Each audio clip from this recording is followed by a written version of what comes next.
Yo, what's going on, guys? Crispy Flakes here. For today's video, we are going to be talking about 5 guys that I think are going to break out for the 2023 NBA season. So as we go through this, I'm not really trying to think of it in terms of most improved player, because I feel like the criteria for that award has really changed over the years.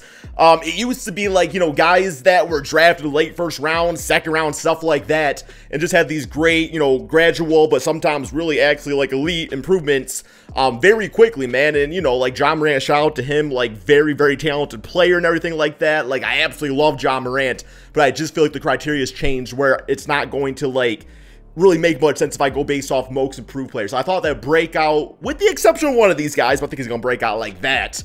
And we'll get going on that in a little bit here, man. But before we get going on this video, speaking of Ja Morant, let's go ahead and check out one of my favorite Memphis Grizzly players of all time, Rudy Gay's top dunk on forehead cam. At close range, won't fall. 3-on-2. Rudy Gay goes big time. Another Portland turnover, and Gay has a chance to do it again. Yeah, I remember when I first started getting into NBA 2K, Rudy Gay, OJ Mayo, that was my team right there, man. Absolute buckets on that squad. But alrighty, let's get going on this. So, my first breakout player for next NBA season is Jose Alvarado of the New Orleans Pelicans, man. So, this prior NBA season, he's really worked his way up to be a fan favorite. Definitely has that grit and grind factor to him. One of those glue guys that can help any team become a championship team. And, after losing Lonzo Ball to the Chicago Bulls and signing Devontae Graham, who I thought was fine, but, Devontae Graham, he's all right, man. I think Jose Alvarado actually has a really good chance to really make a big-time impact on this Pelicans team going forward. On this NBA season, he averaged 6 points, 3 assists, 2 rebounds, and 1 steal per game. But realistically speaking, I feel like his floor ceiling, I can see his floor kind of being like Patrick Beverley. I've heard those comparisons already. Never the go-to offensive player or anything like that, but defensively and just really through sheer emotion, he is going to inspire the team. Now, on last NBA season, he shot about 29% from 3. I think for him to be a full-time starter, he has to get that up to around 35, 36%. And while, playmaking might not be his go-to thing, I think when you play with guys like CJ McCollum or even Brandon Ingram that can do a lot of things in isolation, that will definitely take off some of the pressure from making Jose have to run the entire offense. So absolutely love that. And as far as his ceiling goes, best case scenario, this guy just goes absolutely crazy. I could see him becoming a Marcus Smart type of player, man. But that's assuming that he really embraces, the scoring role and playmaking and all that stuff. But at the very least, defense is definitely going to help him improve the Pelicans over time. The next player we are going to be talking about is somebody whose season was actually cut short by a shoulder injury. But before that, he was looking pretty damn good, and that is going to be Nazarr Little of the Portland Trail Blazers. So on the season, averaged about 10 points, 6 rebounds per game. One of those combo type of players out there that can play multitude positions, but once again, great on the defense side. Thanks if he can really embrace his athleticism, not only defensively, but offensively. It's going to take his game to a whole new level. I think he fits in with that, long-term plan of building around Anfernee Simons of the Portland Trail Blazers. And when it comes down to him, man, Nazarr Little, his NBA draft day comparison was Gerald Wallace, who used to play for the Charlotte Bobcats, all-star caliber player, and I actually see that in his game quite a bit. Like I said, it's going to be all about embracing the athleticism. I think he was a 34% three-point shooter, so if you can stay right around there, he'll be good, but really it's going to be about, polishing, decision-making, and really all the things that you need to do to make yourself, well, an all-star caliber player. So next up on the list might come off as a little bit biased, but just because you're a fan of a basketball team does not mean that you shouldn't be able to actually express your opinion about that team and just have it be called biased every single time. I firmly believe this kid is going to be a breakout player next season, and that is actually Killian Hayes of the Detroit Pistons. I know a lot of people want to write him off as a bust because, not everybody can become a superstar point guard as soon as they enter the NBA, but Killian Hayes, the last 10 games to end the season for the Detroit Pistons, he averaged 11 points, 4 rebounds, 4 assists, and 2 steals per game. This is somebody that, yes, offensively he struggles. Now, I will say that he's been getting a bit better at the three-point shot. He doesn't really shoot it a lot, but when he does, he seems to knock it down a good portion of the time. He's got a decent floater going to the basket. He's got some really decent handles to him too, man. So the way that I like to think about it is he's a defensive-oriented player that's got the James Harden dribble package out there, so he's got to be able to become a more complete offensive player.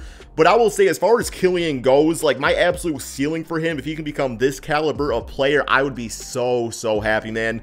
And it's kind of a younger player that I'm comparing him to, but actually a most improved candidate on this current NBA season, and that is DeJounte Murray of the San Antonio Spurs. You know, once again, gonna play great defense, gonna make plays, gonna, you know, crash the boards. And the thing that separates DeJounte from Killian is that, you know, that offensive game, like, it's really coming together for him. So if Killian can make that type of step, if he can get up to maybe 13, 14 points per game on pretty efficient shooting for the Detroit Pistons, that would be absolutely huge, because I feel like the rest of the tools are absolutely there for Killian to become maybe not a dominant NBA player, but a pretty damn good piece to the puzzle. So for this next player here, man, this is going to require the Atlanta Hawks to make some moves to let this kid flourish, and that's going to be Okongwu of the Atlanta Hawks, man. So yeah, early on in his NBA career, he's been having some injury struggles out there, but when he does play, oh my goodness, like, you see all of the perfect tools needed for a great center in today's era. So on the season, he averaged 8.6 rebounds and 1 block per game. About 3 different players I can compare him to. I can see him really going in any one of these directions.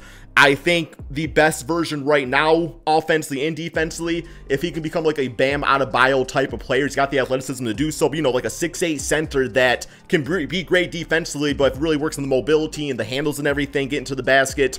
I think Okongwu definitely can become a Bam type of player. I think maybe on a little bit of a lesser scale would be like a Serge Ibaka. So Serge Ibaka has actually always been a pretty solid offensive center, I guess. Well, to start his career, maybe not so much, but it actually ended up, you know, he started expanding his range and things like that. And yeah, once again, another great player that uses athleticism defensively. Serge Ibaka don't really have that athleticism anymore, but early on in his career, absolute beast. And I see Okongwu being able to do the same thing. And I will say, like, all right, let's assume he doesn't develop the offensive skills to the extent that we would like to see him, but maybe he can at least, you know, provide that energy out there. Just another 6'8 player that comes to my mind, high energy, maybe a guy that was a bit before his time, and that's gonna be Big Ben Wallace of the Detroit Pistons, man. Or maybe even on a lesser scale, like you could say, like Bismack Biyombo, like what he was supposed to be. If Okongwu can become, you know, that high energy type of player, that'll be great. Now, Big Ben Wallace is one of the greatest defensive players of all time, so, you know, it's a little premature to say that, but just like that, I'm not focusing so much on, like, what Big Ben did, just like style of play, player body, you know, the whole profile of what a player can become. And yeah, I know that the Atlanta Hawks probably should move on from either Clint Capella or John Collins, if not both. And yeah, man, it's just time for that team to do something new. I think Okongwu, who was like a top 5, top 6 pick in the 2020 draft, it's time to give this kid a shot. He's deserved it.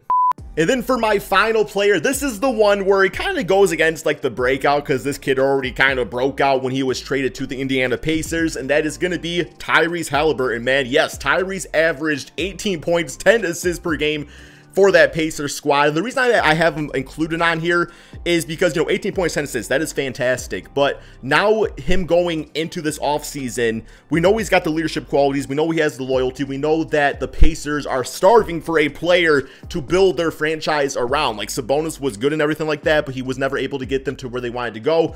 And yeah, I ain't gonna lie, man. Like, next season, I can see Tyrese averaging 25 points, 10, 11 assists, 5 rebounds per game. I really think he's going to be a huge focus point of that offense, not only scoring the basketball, but getting other players involved. Now, for that to happen, they are going to have to get some players on the team for him to work with. Malcolm Brogdon probably going to get traded, so that's going to allow more responsibilities for Tyrese, but at the same time, that's a good quality veteran player that's going to be replaced out there, right?